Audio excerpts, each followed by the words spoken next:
రైతులకి ఆంధ్రప్రదేశ్ ప్రభుత్వం ఒక గుడ్ న్యూస్ అందించింది. రైతులు వారు పండించిన పంటలు కొంత ఇళ్ళ దగ్గర వ్యాపారులకు అమ్ముకుంటూ ఉంటారు.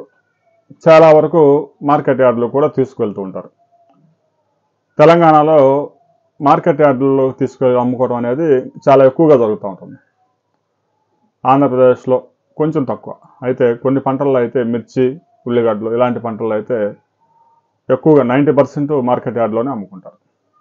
మార్కెట్ యార్డులకి రైతులు అమ్మిన సరుకు మీద 2% ట్యాక్స్ పే చేస్తూ ఉంటారు, పన్ను. అయితే అనధికారికంగా మరో 2% కూడా వసూలు చేస్తారు మార్కెట్ యార్డులు. దీని మీద ప్రభుత్వం నోరైతే తెరవదు. అయితే ఏ స్థాయిలో ఎవరెవరికి ఎంత వెళ్తూ ఉంటాయనేది బహిరంగ రహస్యం. అయితే తాజాగా రాష్ట్ర ప్రభుత్వం ఒక కీలక నిర్ణయం తీసుకోవడానికి డిసైడ్ అయింది.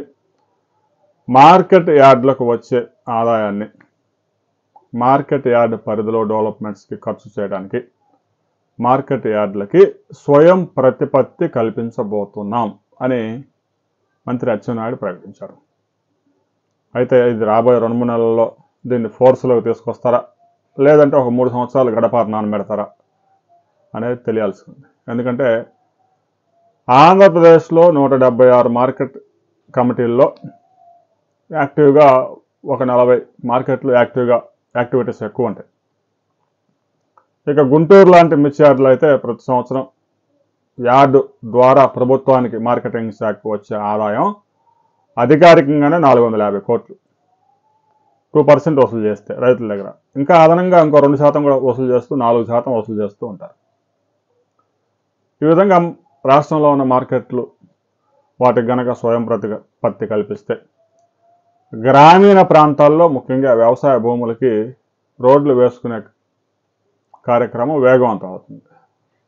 గ్రామీణ ప్రాంతాల్లో గ్రామాల నుంచి వ్యవసాయ భూములకు వెళ్ళే లింకు రోడ్లు చాలా దారుణంగా తయారవుతూ ఉంటాయి. ఆ లింకు రోడ్లు కేంద్ర ప్రభుత్వం పరిధిలోకి రావు, రాష్ట్ర ప్రభుత్వాల రాష్ట్ర రహదారుల పరిస్థితిలో దాంట్లోకి లిమిట్స్లోకి రావు, అలాగని జిల్లా రహదారుల లిమిట్స్లోకి రావు. పంచాయతీ వాళ్ళు పట్టించుకునే పరిస్థితి ఉండదు. కొంచెం ఉపాధి హామీ వచ్చిన తర్వాత ఆ రోడ్లు కొంచెం మెరుగుపడ్డాయి. గతంలో ఈ మార్కెట్ యార్డుల నుంచి నిధులు వస్తే ఆ రోడ్లు మట్టి రోడ్లు డెవలప్ చేసేవాళ్ళు. వ్యవసాయం పొలాలకు వెళ్ళడానికి ఆ రోడ్లే కీలకంగా ఉండేవి. ఇక గత కొంతకాలం నుంచి మార్కెట్ యార్డులకు వచ్చిన ఆదాయాన్ని కూడా ప్రభుత్వాలు బటన్ నొక్కే కార్యక్రమానికి ఉపయోగించి రైతులకి కాలువలు రిపేర్ చేసుకోవడానికి కానీ ₹1 కూడా ఇవ్వడం లేదు. ఇక మంత్రి అచ్చెన్నాయుడు చెప్పిన దాన్ని బట్టి మార్కెట్ యార్డులకు వచ్చే ఆదాయం ఆ యార్డు పరిధి ఉంటుంది, 100 గ్రామాలు 200 గ్రామాలు, ఆ పరిధిలో ఖర్చు చేసుకునేందుకు స్వయం ప్రతిపత్తి ఇవ్వబోతున్నాం అని చెప్పారు. మంచి వార్త రైతులకి. ఎప్పటి నుంచి అమల్లోకి వస్తుందనేదే ప్రశ్న. చూద్దాం, వెయిట్ అండ్ సీ. రాబోయే 4-5 నెలల్లో చేస్తే చాలా గొప్పగా చేసినట్టు, లేదు ఎన్నికలకు ముందు చేస్తే ఎన్నికల ఉద్దేశం పెట్టుకొని మనసులో పెట్టుకొని చేసినట్టు. రాబోయే రోజుల్లో ఈ కార్యక్రమం ఎప్పటి నుంచి ఫోర్స్లోకి రాబోతా ఉంది.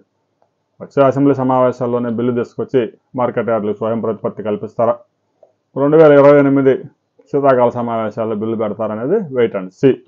దీనిపైన ప్రతి ఒక్క రైతు మీ అభిప్రాయాన్ని కామెంట్ చేయండి.